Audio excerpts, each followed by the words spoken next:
जय हिंद स्टूडेंट्स। तो आज जो है हम लोग पढ़ेंगे साइंस का chapter reproduction in living things. तो इसमें ये जानेंगे कि कैसे लिविंग थिंग्स के जो नए बेबी होते हैं, नए बच्चे होते हैं, वो कैसे होते हैं। तो all the living things reproduce.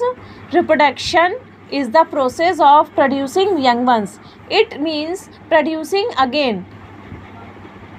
About both plants and animals reproduce their kinds.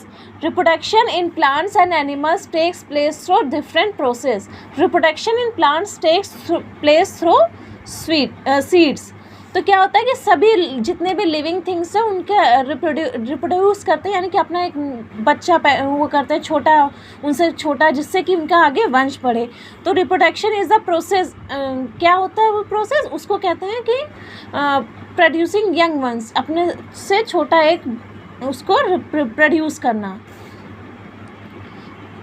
यानी कि इसका मतलब हुआ प्रोड्यूसिंग अगेन, फिर से उसको प्रोड्यूस करना, यानी कि निर्माण करना। वो प्लांट्स और एनिमल्स यानी कि पौधे और जानवर सभी जो है रिप्रोड्यूस करते हैं अपने के जैसा ही एक दूसरा प्राणी। Reproduction plants and animals takes. तो जब ये जो है प्लांट्स और एनिमल्स में अलग अलग तरीके से होता है। किसी में जैसे बर्ड्स हैं तो वो एग देती हैं, एनिमल हैं तो वो अपने मैमल्स हैं तो वो अपने बच्चे पैदा करते हैं। और प्लांट्स में भी डिफरेंट काइंड्स ऑफ रिप्रोडक्शन होता है, जैसे कि बडिंग हो गई, स्टेम्प लगा के हुआ, सीड्स के थ्रू हुआ। तो इस तरह से होता है reproduction in plants takes place. तो प्लांट्स में जो है ज़्यादातर बीज के थ्रू होता है, जो हमारे सीड्स होते हैं निकलते हैं उसके through. Plants reproduce through seeds. तो प्लांट्स जो है किससे होते हैं? तो वो सीड्स से होते हैं। A plant produces so many seeds, all seeds do not grow into plants. तो क्या होता है कि सब जो है प्लांट्स में सीड्स से प्लांट नहीं निकलता है। some plants need to not fully grow when separated from their parent plant. तो क्या होता है कि कुछ इसलिए नहीं निकल पाते क्योंकि जब वो अलग होते हैं अपने पेरेंट प्लांट से तो वो पूरी तरीके से ग्रो नहीं हो पाते हैं, पूरी तरीके से बढ़ नहीं पाते हैं।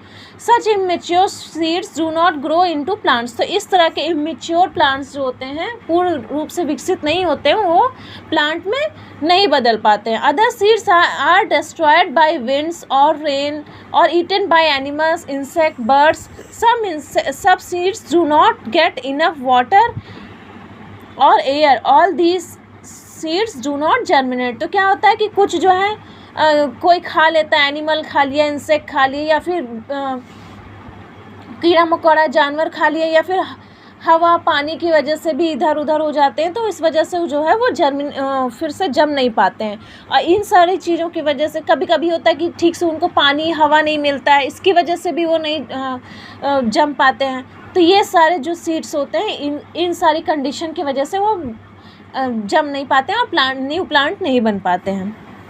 Germination, the process of development of a seed into seedling is called germination. तो जर्मिनेशन क्या होता है कि जब प्रोसेस होता है डेवलपमेंट ऑफ सीड, यानी कि जो छोटा सा बीज होता है उसमें से थोड़ा सा जो अंकुरित निकलता है उसी को क्या कहते हैं? सीडलिंग कहते हैं। तो वो उसी प्रोसेस को जर्मिनेशन कहा जाता है।